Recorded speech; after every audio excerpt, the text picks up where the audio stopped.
Gloire au Seigneur. Voilà, bonsoir. Bonsoir à chacun de vous, très heureux d'être avec vous et je remercie bien les frères, le frère Pascal, de l'invitation, le frère Pascal, le frère Michael, l'équipe pastorale, donc de leur invitation pour cette semaine d'édification, en l'occurrence pour cette soirée, sur le thème de la consécration. La consécration. Et je vous apporte en même temps les salutations de vos frères et de vos sœurs de Saint-Louis, puisque eh bien, nous sommes tous frères et sœurs. Déjà, c'est beau de se réunir, la Grand-Bois, Petite-Île, Montvert, de se réunir ici à Montvert. L'Église eh bien, s'étend sur cette région, l'Église s'étend sur l'île de la Réunion, l'Église s'étend sur le monde entier. Et quand Jésus reviendra, il prendra avec lui tous ceux qui lui appartiennent, ou si vous préférez, tous ceux qui lui sont consacrés. Tous ceux qui lui sont consacrés. Alors, j'aimerais en introduction lire avec vous un texte que nous connaissons bien, et qui se trouve dans le livre de l'Apocalypse, chapitre 1er, deuxième partie du verset 5, nous chantons même, nous connaissons par cœur. Voilà ce qui nous est dit. À celui qui nous aime, qui nous a délivrés de nos péchés par son sang, et qui a fait de nous un royaume des sacrificateurs pour Dieu son Père, à lui soit la gloire et la puissance au siècle des siècles. Amen. Gloire à Dieu. Alors, quand on parle de consécration, concrètement, on parle de quoi? Dans notre conception, on a souvent cru que la consécration, c'était pour peut-être plus le pasteur, parce qu'il est à plein temps. Donc, c'est lui qui doit être consacré comparé à nous, simples chrétiens. On a souvent cru que la consécration concernait le service ou la tâche qu'on a prise dans l'Église ou pour l'Église, dans le sens où on devait être disponible et bien faire sa tâche. Ici, le texte nous dit que celui qui nous aime et qui nous a délivrés de nos péchés par son sang, en l'occurrence Jésus, il a fait de nous quoi? Un royaume des sacrificateurs. Or, quelle est la qualité première du sacrificateur? Qu'est-ce qui fait qu'un sacrificateur est sacrificateur? Qu'est-ce qui fait qu'un souverain sacrificateur est souverain sacrificateur? Cela n'est pas conditionné par la tâche qu'il fait. Cela n'est pas conditionné par le titre qu'il a. Cela est conditionné par le fait qu'il appartienne entièrement à Dieu. Amen. La consécration. La consécration. La consécration, ce n'est pas une tâche, ce n'est pas un titre. La consécration, c'est une mise à part complète. Une mise à part complète, en l'occurrence ici, pour le Seigneur. Le sacrificateur, le souverain sacrificateur, était celui dont la vie entière, pas quelques heures ou quelques minutes, pas quelques actions, pas quelques paroles, mais la vie entière était pour son Dieu. Et Jean va dire ici que celui qui nous aime, qui nous a délivrés de nos péchés par son sang, et je le répète, c'est Jésus, il n'a pas fait de nous des simples personnes avec une amélioration de l'existence, pas de simples personnes seulement avec une étiquette de chrétien, mais il a fait de nous, le terme est fort, des sacrificateurs. Il a fait de nous des personnes consacrées. Amen. Consacrées. Et qu'est-ce que cela implique? Et ce soir, mon propos va concerner justement ce que la vie de ces sacrificateurs selon l'ordre d'Aaron, leur consécration, quelle était-elle? Quelle était-elle? Et quelle est la consécration légitime de l'enfant de Dieu?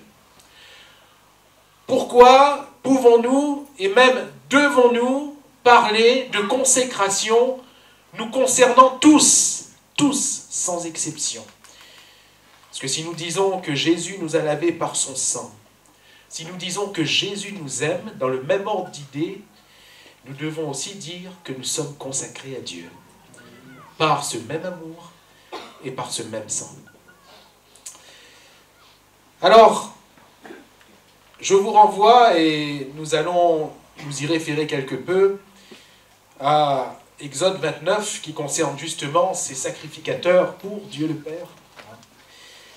Et j'aimerais retenir quelques éléments qui faisaient leur consécration, pas tous parce que ça prendrait beaucoup trop de temps, mais quelques éléments qui sont quand même essentiels, à savoir, premièrement, le sang, deuxièmement, l'onction, et troisièmement, le vêtement. Le sang, l'onction, le vêtement. Nous savons que ces choses de l'Ancien Testament ou de l'Ancienne Alliance, si vous préférez, n'étaient pas en soi l'exactitude, ce n'était que l'ombre des choses à venir, et les réalités se sont révélées en Jésus-Christ. Et en prenant ces images, ces symboles forts, nous allons aussi transcrire quelque peu les réalités auxquelles elles nous rapportent en Jésus, et voir aujourd'hui, en tant qu'enfants de Dieu, bien sûr, que nous n'allons pas porter sur notre corps des marques de sang. Laissons ça à qui de droit. Bien sûr, nous n'allons pas, porter sur notre tête de l'huile. Aujourd'hui, c'est de moins en moins trouvable, de l'huile. Et nous n'allons pas non plus, nous mettre un accoutrement, mais nous voulons vivre les réalités qui sont en Christ, et qui sont des réalités spirituelles. Avant de considérer la manière dont les autres nous voient, je crois que premièrement, il faut considérer comment Dieu nous voit. Avant de considérer ce que nous sommes ou représentons sur la terre, il faut considérer ce que nous sommes dans le ciel. Ainsi, premièrement, ce que j'aimerais souligner avec vous, c'était que ces sacrificateurs pour Dieu le Père, en l'occurrence Aaron, ses fils et toute sa lignée sous l'Ancienne Alliance, devaient porter sur eux la marque du sang. Selon Exode 29, verset 20 par exemple, « Tu égorgeras le bélier, tu prendras de son sang, tu en mettras sur le lobe de l'oreille droite, sur le pouce de la main droite et sur le gros orteil du pied droit. »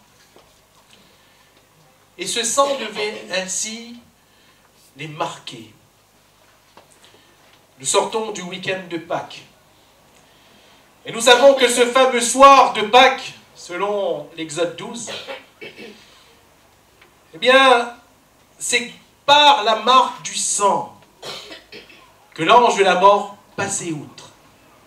Pessac, la Pâques. Ce n'est pas parce que ceux qui étaient dans la maison appartenaient d'étiquette ou de sang, de lignée de sang, à un peuple, parce que sinon l'ange ne serait pas du tout entré dans le pays de Gozen. Ce n'est pas parce qu'ils avaient l'étiquette d'Israélite, pas du tout, mais c'est parce que en arrivant devant la maison, comme il se présentait devant toutes les maisons, ce destructeur, toutes les maisons des Égyptiens, pour cet ange destructeur, il n'y avait là que des hommes, et il y avait un ordre, c'était la mort. Qu'est-ce qui faisait que cet ange passait outre? Le sang. Pas l'étiquette, pas une appartenance de quelque mouvement que ce soit, mais le sang. Le sang sur la maison faisait que l'ange de la mort passait outre. Qu'est-ce qui nous donne de l'importance aux yeux de Dieu? Le sang de l'agneau sur notre vie. Et la marque du sang de l'agneau, non pas d'un animal. Parce que, je le répète, n'était que l'ombre des choses à venir, et j'aimerais vous dire quelque chose. Dieu n'a jamais pris plaisir en quelque animal de l'Ancienne Alliance. Ce n'est pas dans l'animal qu'il prenait plaisir. Mais chaque sacrifice était prophétique de celui qui devait venir. Et chaque sacrifice pointait le Messie, le Fils de Dieu qui allait venir.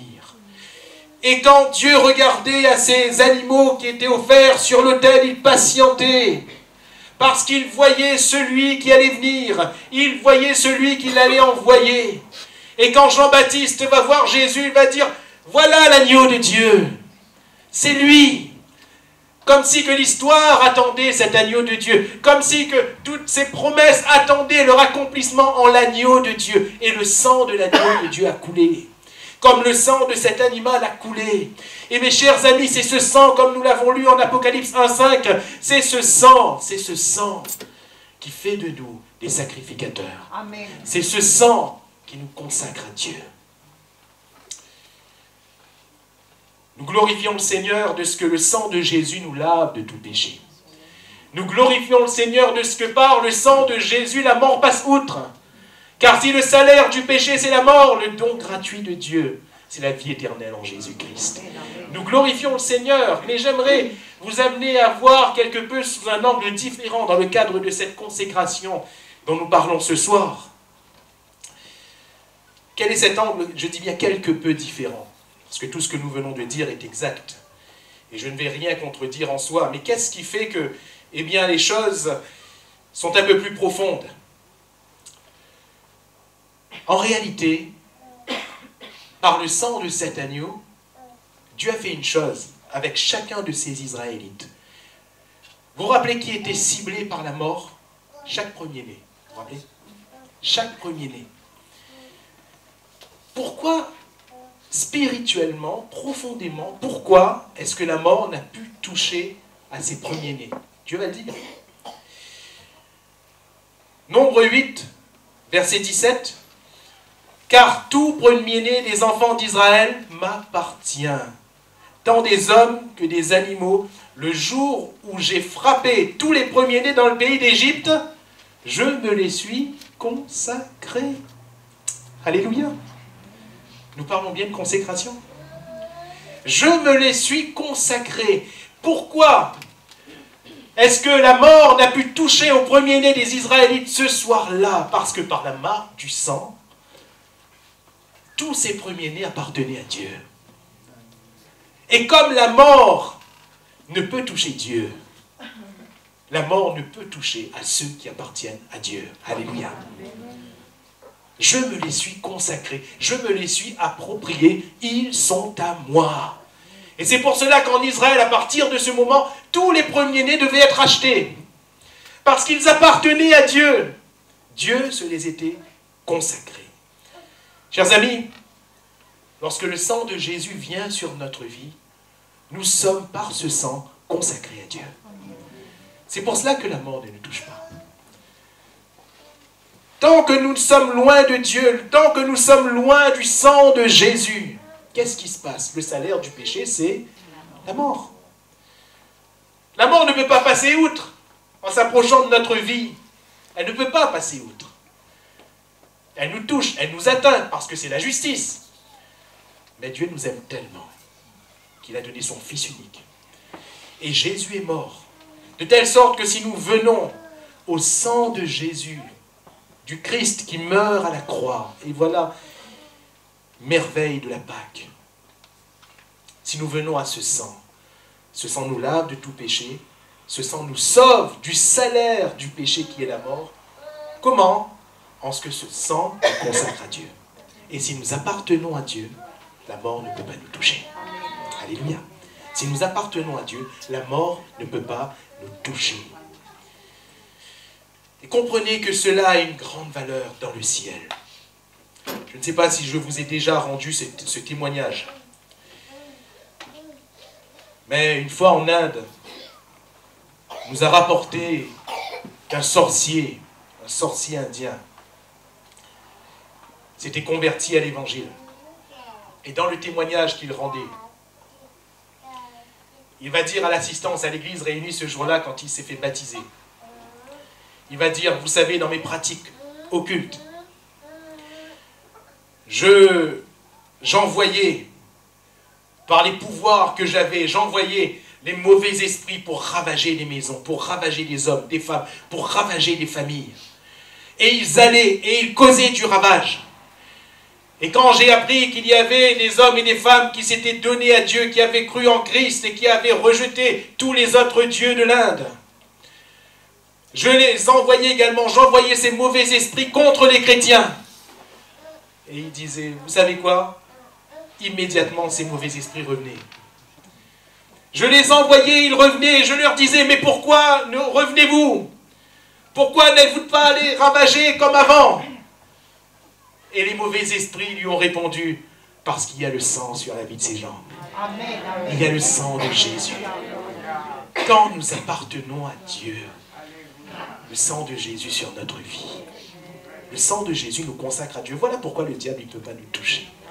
Voilà pourquoi les chrétiens, même les simples chrétiens, ils étaient gardés, ils étaient protégés, ils étaient consacrés à Dieu.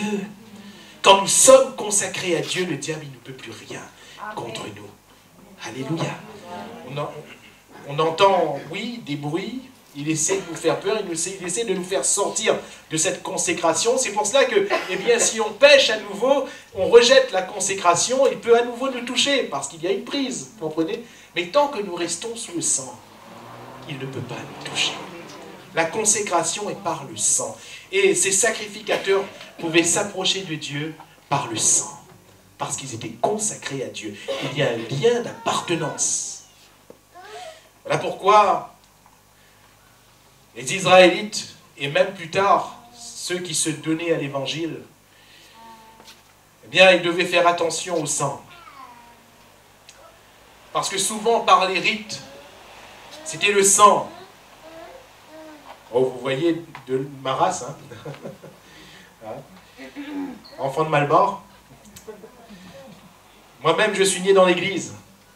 Mais mon père, il était pleinement pratiquant. Et mes grands-parents aussi, et toute ma famille paternelle entièrement. Et quand ils faisaient des services, eh bien, ils mangeaient de la nourriture baignée dans le sang de leur sacrifice. Pour qu'il y ait un lien avec les ténèbres. Mais quand nous venons au sang de Jésus, qui n'est pas dans un aliment physique, qui n'est pas un fait physique sur notre corps, mais quand nous venons au sang de Jésus, qui est le sacrifice éternel, le sang qui parle mieux que celui d'Abel, ce sang sur notre vie est une marque qui nous consacre à Dieu. Alléluia. Deuxième élément de consécration que j'aimerais souligner avec vous, je l'ai dit tout à l'heure en préambule, c'est l'onction. Verset 7, Exode 29. Tu prendras l'huile d'onction et tu en répandras sur sa tête et tu l'oindras. Verset 21, tu prendras du sang qui sera sur l'autel et de l'huile d'onction et tu en feras l'aspersion sur Aaron, sur ses vêtements, sur ses fils, sur leurs vêtements. Ainsi seront consacrés Aaron et ses vêtements, ses fils et leurs vêtements. Amen. L'onction. L'onction. Alors, l'onction ici, l'huile, et bien sûr, nous n'avons plus à le démontrer aujourd'hui, bien sûr le symbole fort du Saint-Esprit. Car l'Esprit de gloire, l'Esprit que Dieu chérit et qu'il fait reposer en nous, c'est l'Esprit qui nous consacre à lui. Alléluia. C'est l'Esprit qui marque la consécration, qui va sceller notre consécration comme un sceau. L'apôtre va dire que l'Esprit de Dieu rend témoignage à notre esprit que nous sommes enfants de Dieu. Alléluia. Amen. Que nous lui appartenons, c'est-à-dire que nous lui sommes consacrés. Amen. Que nous sommes à lui. Que nous sommes entièrement mis à part. Et Jésus même en venant dans le monde, pourtant lui le Fils de Dieu, qu'est-ce qu'il va dire? L'Esprit du Seigneur est sur moi parce qu'il m'a oint. Il m'a consacré. L'Esprit de l'Éternel est sur moi parce qu'il m'a oint. Pourquoi l'Esprit de Dieu nous est-il donné? Parce qu'il nous a oint. Parce qu'il nous a consacrés. Il m'a oint parce que c'est toujours c'est toujours dans un but. Le Seigneur a fait de nous ce que nous sommes pour un but. Alléluia. Pour un but. Et pour ce but, nous devons être consacrés. Il ne s'agit pas d'un service en soi. Il ne s'agit pas d'une tâche en soi. Il s'agit de la volonté de Dieu. Je m'explique. Beaucoup pensent que servir Dieu, c'est voir, eh bien, une tâche, quelque chose qu'on aurait envie de faire pour lui, pour laquelle, on aurait une capacité quelconque. Et de dire, ben, Seigneur, ok, ben, je veux faire ça pour toi. Non, ça c'est rendre service. Ça c'est rendre service. Quand eh bien, j'habitais encore à Saint-André, comme j'habite pas loin de mon père, à 5 minutes à pied. Parfois mon père, il me disait, ben, Joanne, quand ça va, trappe maman à l'école, ou bien quand ça fait une visite, un coup, quand on revient, on vient de ramener la baguette pour moi. Et moi je lui répondis, bien sûr papa, Maron a au service. Maron a au service. Ah oui, j'avais la capacité, j'aime mon père, je faisais ça pour lui. Mais il ne s'agit pas de rendre service à Dieu. Il s'agit de le servir, c'est différent. Et servir Dieu, c'est quoi? Jésus, qu'est-ce qu'il a dit? Il n'a pas dit, je viens pour faire ça. Il a dit, dans le rouleau du livre, il est question de moi, pour faire au Dieu ta volonté. Tu n'as voulu ni sacrifice, ni holocauste, mais tu m'as formé un corps. C'est pourquoi, me voici, je viens. Alléluia. Me voici, je viens. Servir Dieu, ce n'est pas mettre une capacité sur l'autel, c'est mettre sa vie entière. Être consacré à Dieu, c'est être mis à part entièrement. Et c'est pour cela que Paul va dire dans Romains 12, je vous exhorte donc par les compassions de Christ, je vous exhorte à offrir vos corps. Et quand on regarde à la signification du terme corps ici, dans la langue originale, on voit que c'est l'être. Et quand il dit comme un sacrifice vivant, ce sacrifice, ce terme désigne l'Holocauste. Brûlé en entier, voilà ce que signifie Holocauste. Brûlé en entier. Je vous exhorte à offrir vos corps comme un holocauste vivant, saint, agréable, ce qui sera de votre part un culte raisonnable.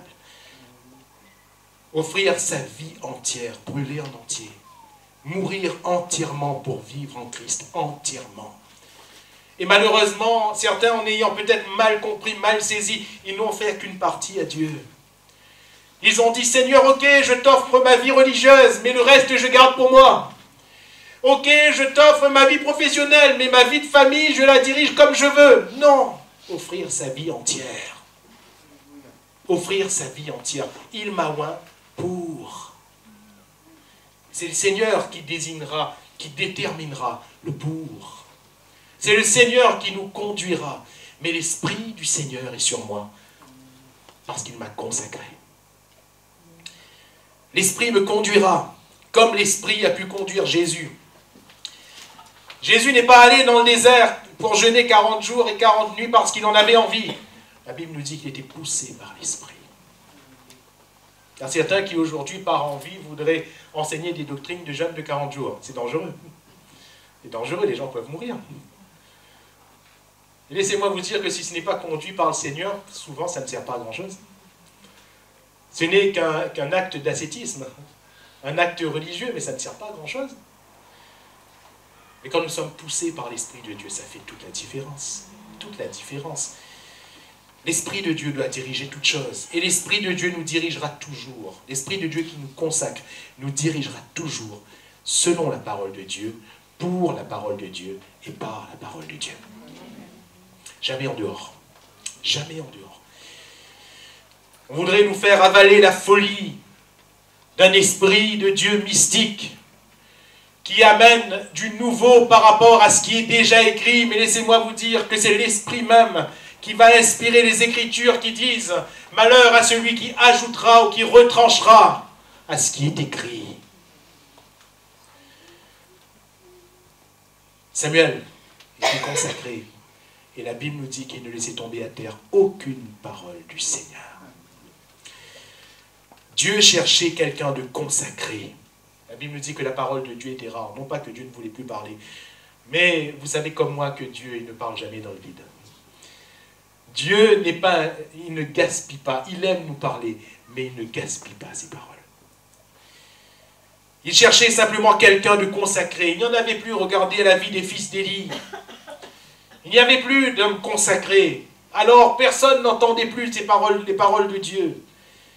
Mais quand il y a eu enfin quelqu'un de consacré, Dieu parlait à Samuel. Même enfant, Dieu lui parlait parce qu'il était consacré. Alléluia. Et il grandissait et Dieu lui parlait. Et de Dan jusqu'à Beersheba, on a reconnu qu'il était prophète de l'Éternel. Pourquoi? Parce que Dieu lui parlait. Pourquoi Dieu lui parlait-il? Parce qu'il était consacré. Alléluia. C'est dans cette consécration que Dieu nous parle. C'est dans cette consécration qu'on entend réellement la voix de Dieu. Vous savez, une fois, quelqu'un est venu me voir en disant, vous savez, pasteur, Dieu m'a dit quelque chose. Je l'ai arrêté tout de suite. Je lui ai dit, non, Dieu t'a rien dit. Ne va pas plus loin, je ne veux pas entendre la suite. Dieu t'a rien dit. Il m'a dit pourquoi? Parce que tu es adultère, parce que tu es alcoolique, parce que tu vis dans le péché, et tu veux me dire que Dieu t'a dit quelque chose? À moins que Dieu ne t'ait dit, repens-toi. Laisse-moi te dire, Dieu ne t'a rien dit. On veut vivre comme on a envie, et on veut se faire passer pour un prophète, mais où va-t-on? Où va-t-on? Le Seigneur, il fait entendre sa parole à ceux qui lui appartiennent, à ceux qui lui sont consacrés. Alléluia. Et troisièmement, parce que je ne veux pas être non plus trop long, il y aurait beaucoup encore à dire sur ces deux premiers points, mais j'aimerais terminer parce que je l'ai à cœur. J'aimerais terminer sur les vêtements du sacrificateur.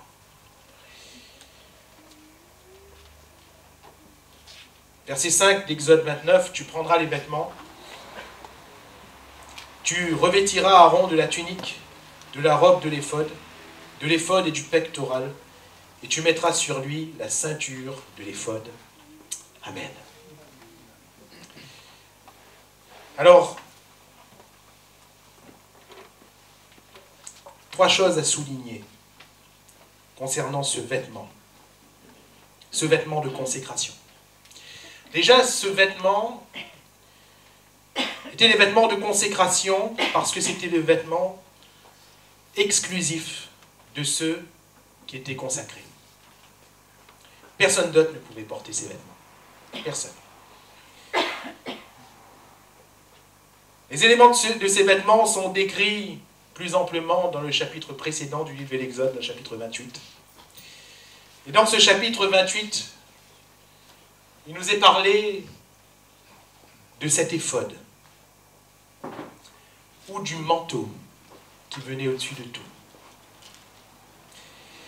Et cet éphod était symbole de pureté. Car, quand nous sommes consacrés à Dieu, nous revêtons sa pureté. Sa pureté. D'ailleurs,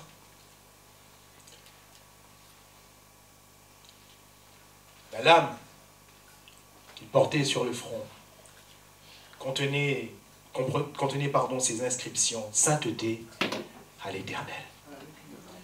Sainteté à l'Éternel. Ça implique quoi? Non pas sainteté à moi, car aucune sainteté ne vient de moi. Mais la sainteté est à l'Éternel. Et c'est lui qui me rend saint.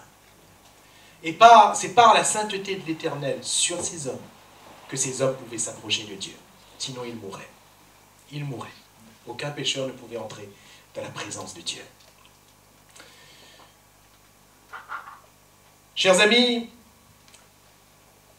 ce vêtement faisait défaut au souverain sacrificateur Josué selon la vision du prophète.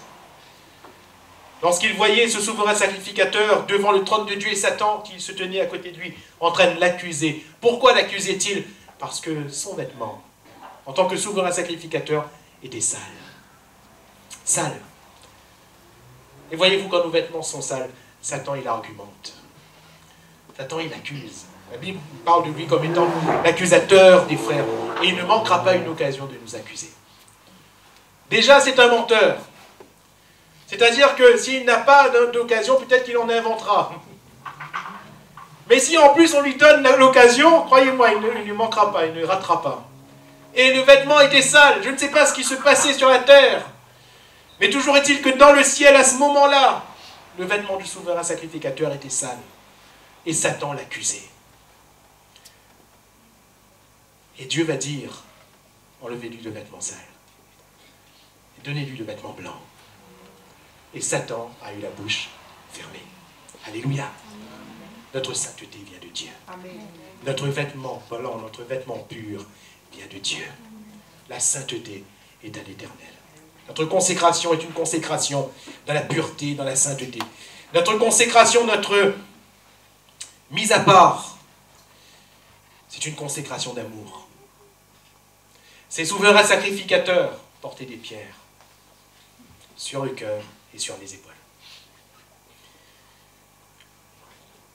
Aaron ne venait pas avec des pierres écrites, sur lesquelles, étaient gravés Aaron, Aaron, Aaron, Aaron, Aaron, Aaron, Aaron, Aaron, Aaron, Aaron, Aaron. Non. Il y avait 12 pierres sur le cœur, sur la poitrine, et il y avait 6 pierres sur chaque épaulette. Et ce n'était pas écrit Aaron. C'était écrit le nom des 12 tribus d'Israël. Parce qu'il ne portait pas son nom quand il venait devant Dieu. Il portait ses frères. L'amour. Chers amis, si nous sommes consacrés pour l'œuvre que Dieu veut faire. Et son œuvre, c'est quoi? Jésus a dit, je bâtirai mon Église. Quelle est l'œuvre que Dieu fait? Son Église. Quelle est l'œuvre que Jésus fait? Son Église. Et celui qui est véritablement consacré, il porte sur son cœur l'Église. Les frères, les sœurs. On n'a jamais vu, jamais vu quelqu'un de consacré. La consécration n'est pas constatée quand quelqu'un n'aime pas les frères. Notre consécration est dans l'amour de nos frères et de nos sœurs. Dans la sainteté, dans l'amour et dans la justice. Alors, j'aimerais conclure cette simple pensée. Si nous parlons de consécration, il faut impérativement dépasser une étape. Dans notre conception, il faut impérativement dépasser une simple tâche. Il faut impérativement dépasser un simple titre. Il faut impérativement dépasser de simples bons actes. Car la consécration, c'est la mise à part de notre vie entière. Amen. Entière. Autrement dit, ma consécration, c'est quoi? Mon cœur pour le Seigneur, mes pensées pour le Seigneur, mes actions pour le Seigneur, mes directions pour le Seigneur. Vous vous rappelez? Le sang sur le lobe de l'oreille, tout ce qui entre. Le sang sur les mains, tout ce que l'on fait. Le sang sur le gros orteil, partout où on va. Ma consécration, c'est ma vie pour le Seigneur, ma vie entière. Ma consécration, c'est mon corps pour le Seigneur. C'est ma famille pour le Seigneur. C'est ma profession pour le Seigneur. Non, je ne triche plus, Seigneur. Ma profession est pour toi. Tout est pour le Seigneur. Alléluia. Et je sanctifie le Seigneur en toutes choses. Et si les chrétiens sont consacrés, l'Église est forte. Si les chrétiens sont consacrés, l'Église est puissante. Amen. Si les chrétiens sont consacrés, l'Église peut faire son œuvre. Et cela appartient à chacun de nous. Voulons-nous nous courber quelques instants?